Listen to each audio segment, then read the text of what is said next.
What's going on, everybody? Brian back with Nerd Theory. I figured since I have a bunch of Arrow movies coming in soon from the Camp Arrow sale that I spent way too much money on, I figured I might as well continue my collection and show you my Arrow video.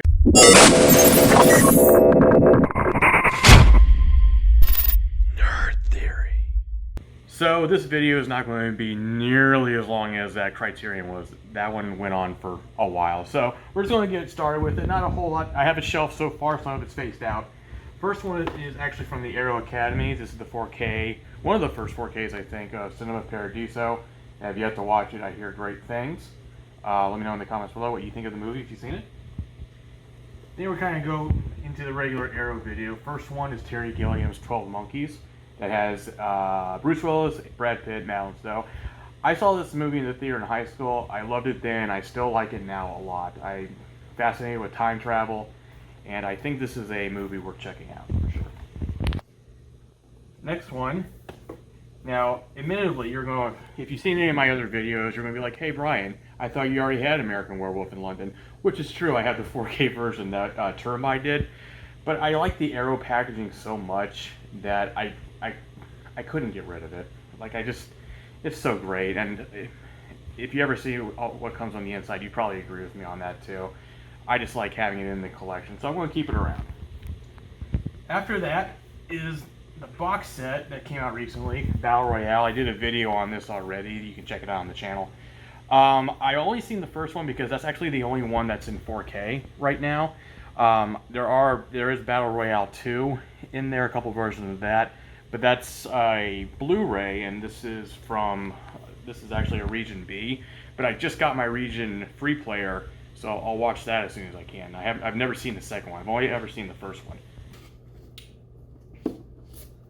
I'm not one to get into westerns, or at least I'm not used to. The only westerns I ever really liked was Young Guns and Tombstone. That was it. So I thought I'd give Django here a chance. It is a spaghetti western if you've never seen it. I actually ended up liking this a lot more than I thought I would. I kind of took a gamble on it. There's actually a lot of tropes I recognized. I'm a big anime fan. One of my favorite animes is Cowboy Bebop, and there's actually something from this movie that they use in one of the episodes I noticed. I'm not going to point out what it is. I'm not going to bore anybody who hasn't seen it, but I really like this movie a lot. And it's kind of gotten me into maybe watching more movies like it. Next up, we got Donnie Darko 4K. This one came out recently. I did an unboxing on that. I did get the replacement video for the theatrical cut that's not as choppy on my Xbox One or the PlayStation for that matter. So that's been replaced. Wonderful movie. I'm actually in the camp where I like the director's cut a little bit more, but theatrical cut's just as good. So if you want to see what's inside, check out that video. Next one. How about if I just drop stuff? Is that cool? Great. So, next one is kind of, is this a great movie? Depends who you ask, but in my opinion, no. Is it a guilty pleasure? Yes, it is. And that's Flash Gordon. Back when I was a kid, back when we only had like 3 or 4 stations on a TV, it always seemed like Sunday or Saturdays, once every month, this movie seemed to come on TV, and I would always watch it. And even as a kid, I was like, okay, but there's a lot going on for it too. You know, some of the acting not so great, but visually for its time, I think it's fun. You know, it's funny. That's yours. Mine was Gone with the Wind. That's behind you. That was your guilty pleasure? No, that's what I would watch. All it came on Sundays and Saturdays all the time on the 3 channels. Wow, that's way different. Okay. The next one is an 80s classic, Last Starfighter. Wow. This is, I actually was reminded of this when I read the new book, Ready Player 2, which is a whole review that maybe I'll do someday, or no, not Ready Player 2. The same author, Ernest Cline, did one called Armada, which is a lot like The Last Starfighter, so never mind on that first part. But this is a classic. Watch it if you haven't. Next up, one of my all-time favorite comedies, Mallrats. I was so psyched that Arrow was doing this. Actually, to be fair, I didn't know a whole lot about Arrow until they announced this, and I said to myself, well, I need to get this. And then that's what kind of got me down, helped get me to the collecting boutique Blu-ray path. But Kevin Smith's second film failed in the box office, more than made up its cost with the cult classic that it is now. Big fan of Kevin Smith's earlier works. Newer works are kind of hit or miss with me, but this is always going to be right up there. Park Chan-wook's Old Boy. That's such a good cover. It is a good cover, and this is a Steelbook edition, 4K. This is actually, I'm not gonna say it's the movie that kind of turned me towards Asian cinema or Korean cinema for that matter, but it's right up there. I did not see what comes at the end of this movie. If you've seen this movie, you know what I'm talking about. Check it out one day. It's definitely worth the watch. The Ringu Collector's Edition or set, it was on sale at Family Video. I've seen the original Ringo. It's been a long time, and that was back when the American version of The Ring came out. I'm in the camp that I actually think the American remake is better. Having said that, though, this is still a very good movie, and I'm interested in watching the next two in this set, which I have never seen before. So there's that. John Hughes, 16 Candles. The fact that I got this new with a slipcover amazes me still.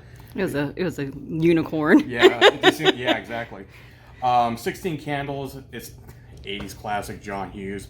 Does it stand up now with its stereotypes and all that? No, but we love it anyway. We love it anyway. Oh God, there they go. So, that's fine. Next up, I actually saw this in the movie with my friend Tarek, my neighbor, when I lived in Tampa, Florida. Tremors. When I was a kid, I didn't know if I was going to like this movie. It turned out I liked it a lot. So much so that I got this special edition. It's great. From Aero. It was a great transfer too. Definitely check it out. I've never seen any of its sequels. I don't know if I ever will, but this one. It's like the live-action animated Beetlejuice with the sandworms. Okay, we'll go with that. Speaking of things that... Oh, it's the best. Audition. That sound she makes. Kitty, kitty, kitty, kitty. Well, we were on this, Japanese horror kick with, Ju-on and Dark Water and all that, and this happened just to come up, Audition.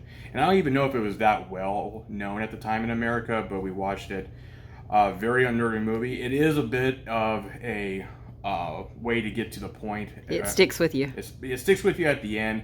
It's just kind of one of those, like they call it, slow burns. Mm-hmm. But the ending is definitely worth, the journey. It's definitely worth the journey. Next up is Christmas Peak. Crimson Peak. That's a completely different movie. Which is not. I don't think that's a movie. Guillermo del Toro. I'm going to be honest with you. I did not like this movie the first time I watched it. And maybe I just wasn't in the right frame of mind. Maybe I got a bad copy and it just didn't pull me in. 1080 presentation, but for some reason it just so popped. Good. It still popped a little bit more. But I do like this. I do appreciate Guillermo del Toro. Not everything he does lands with me 100%, but I can still recognize that he's a great director. This one's a wifey pick. I kid when I say that. I actually like this movie too. I think they're starting to get that. Yeah. Robert Altman movie, Gosford Park. There's so many people in this movie. Just a great film. I can't say anything bad about it. I found it delightful. It's wonderful. Yeah. Reanimator. I still haven't watched this movie. I hear it's like one of those cult classics I have to watch. I'm kind of ashamed that I haven't seen it yet. I've had it on the shelf now for a couple weeks now. I also got it on sale. And full disclosure, in future videos, if I kind of bitch and moan about it, I hate blue Blu-ray cases. Yes. So we ordered some clear ones. Hopefully that'll look a little bit better on the shelf than these blue ones. But anyway, I'm off on a tangent. Reanimator, here it's great. I haven't watched it yet. Can't believe you just complained about that. Shut up, Randy. This one, The Stuff. This movie sucks. It's so great. But in a good way. It's so great. It's like the best B-rated horror. I mean, awesome. I like the premise a lot. It's so good. But the script is so choppy. Nothing that comes together makes any sense whatsoever. It's the kind of horror you hate it, but you love it. So I actually want to try some of the stuff. I'm not gonna lie. It apparently tastes delicious. Yeah. Well, yeah. Go to the movie. And then finally, Another John Hughes movie, Weird Science. In the case that you hate. Yeah, in the blue cases that I hate, but you know, it is what it is. Another classic, not my favorite John Hughes, but it was such a good deal that I thought I would be dumb to pass it up. So, Me and your daughter love it. yes, you do. Weird Science. So yeah, that's it. That's probably one of the shortest videos I'll probably ever do as far as my collection. This is part 2 of my collection. You can check out part 1, which is about 40 minutes long, that has all my criterions that I've gotten so far. And plus, there's also a Barnes and Noble Sales Haul number 2 video out there. Words are hard. They are hard today. So it's like, leave me alone. But other than that, we'll continue the collection with something else here probably in about a week or 2, I'd imagine. I just didn't want to do a whole one and have like it be like the 2 hours long or whatever. So thanks for listening. Thanks for putting up with me. If you like what you see and you want to follow my journey with my collection, please like and subscribe. Give a comment down below. What's your favorite Arrow release? Let us know in the comments. I'm Brian, and we're out.